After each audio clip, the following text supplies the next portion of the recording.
بسم اللہ الرحمن الرحیم الحمدللہ رب العالمین والصلاة والسلام علی سید المرسلین۔ ناظرین گرامی، آج بڑی ہی انٹرسٹنگ اور انتہائی دلچسپ سٹوری اور انتہائی لاجواب قسم کا ٹاپک لے کر آپ کے پاس حاضر ہوا ہوں۔ آپ اگر چاہتے ہیں کہ اس طرح کی انٹرسٹنگ اور دلچسپ اسلامی معلوماتی ویڈیوز آپ تک پہنچتی رہیں تو آپ میرے چینل کو سبسکرائب کرنا مت بھولیے۔ ناظرین گرامی، آج کا ہمارا ٹاپک ہے خوف خدا، اللہ تبارک و تعالیٰ سے ڈرنا۔ اللہ تبارک و تعالیٰ قرآن مجید میں ارشاد فرماتا ہے، یا ایھا الذین آمنوا اتقوا اللہ حق تقاتہ ولا تموتن الا وانتم مسلمون۔ اللہ پاک فرماتا ہے، اے ایمان والو، اللہ تبارک و تعالیٰ سے ڈرو جس طرح اس سے ڈرنے کا حق ہے، اور تم نہ مرنا اس حال میں مگر کہ تم مسلمان ہو۔ یعنی کہ جب ہم مریں تو دین اسلام ہمارے دامن کے ساتھ وابستہ ہو اور کلمہ گو ہم ہوں اور ایمان کی دولت ہم سب کو نصیب ہو۔ اب خوف خدا ناظرین گرامی بہت بڑی عظیم سعادت ہے، جس انسان کو نصیب ہو جاتی ہے یہ عظیم نعمت، وہ بندہ دنیا کا یوں سمجھ لیں کہ خوش قسمت ترین انسان بن جاتا ہے۔ حضرت علامہ ابو لیث رحمۃ اللہ تعالی علیہ فرماتے ہیں کہ ساتویں آسمان پر اللہ تبارک و تعالیٰ نے کچھ فرشتے پیدا فرمائے ہیں۔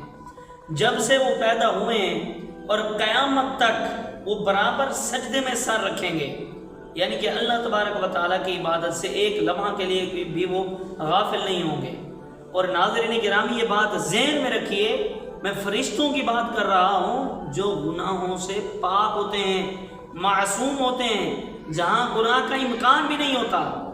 اور میری اور آپ کی کیا حالت ہے، خوف خدا کا کیا عالم ہے میرا اور آپ کا، کہ ہم لوگوں نے معذرت کے ساتھ نعوذ باللہ من ذالک گناہ کو گناہ سمجھنا ہی چھوڑ دیا ہے، جرم کو جرم سمجھنا ہی چھوڑ دیا ہے۔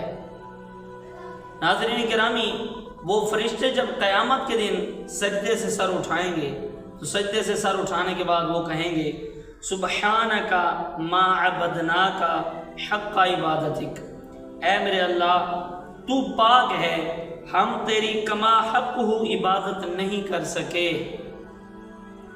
دیکھیے حدیث پاک کے مطابق آپ تھوڑا سا اندازہ لگائیے، فرشتے ساری زندگی جب سے پیدا ہوئے قیامت تک سجدے میں ہیں، اس کے باوجود کہتے کیا ہیں کہ یا اللہ ہم تیری عبادت کا کما کو حق ادا نہیں کر سکے۔ دعا کریں کہ اللہ پاک خوف خدا ہمیں بھی نصیب فرمائے۔ ناظرین گرامی، اس کے ساتھ ساتھ خوف خدا سے ریلیٹڈ ایک بڑی انٹرسٹنگ حکایت آپ کو میں سناتا ہوں۔ ایک نوجوان ایک عورت کی محبت میں مبتلا ہو گیا۔ وہ عورت کسی قافلے کے ساتھ سفر پر روانہ ہو گئی، نکل گئی۔ وہ نوجوان کو پتہ چلا تو وہ بھی عورت کے ساتھ چلتا گیا۔ اب راستے میں کسی جگہ اصحاب زہر اس قافلے نے پڑاؤ کیا، سٹے کیا، تو وہ نوجوان جو تھا وہ عورت کے قریب ہوا۔ اب جب عورت کے قریب ہوا تو اس عورت سے اس نے کہہ ڈالا،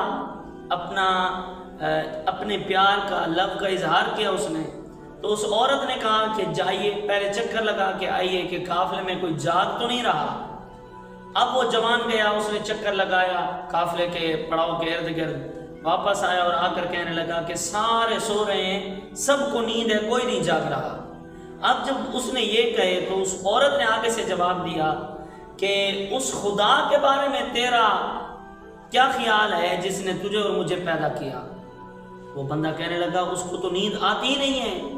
تو پھر اس عورت نے کہا میں تو اس خدا سے ڈرتی ہوں جس نے مجھے پیدا کیا۔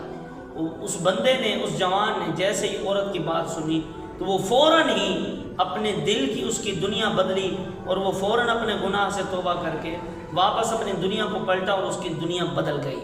ناظرین گرامی، اب آپ اندازہ لگائیے کہ خوف خدا کتنی بڑی عظیم نعمت ہے۔ ایک جھلک بھی نصیب ہو جائے تو بندے کی دنیا بھی بدل جاتی ہے اور آخرت بھی سنور جاتی ہے۔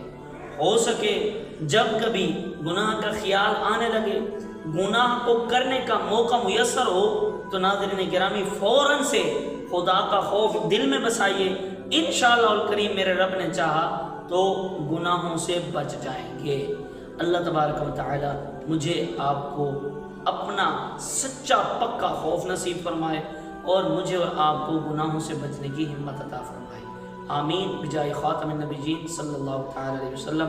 مزید اس طرح کی ویڈیوز دیکھنے کے لیے جڑے رہیے ہمارے ساتھ۔ فی الحال 53 رابر کی طرف سے اتنا ہی، ملتے ہیں انشاءاللہ الکریم نیکسٹ ویڈیو میں۔ السلام علیکم ورحمۃ اللہ وبرکاتہ۔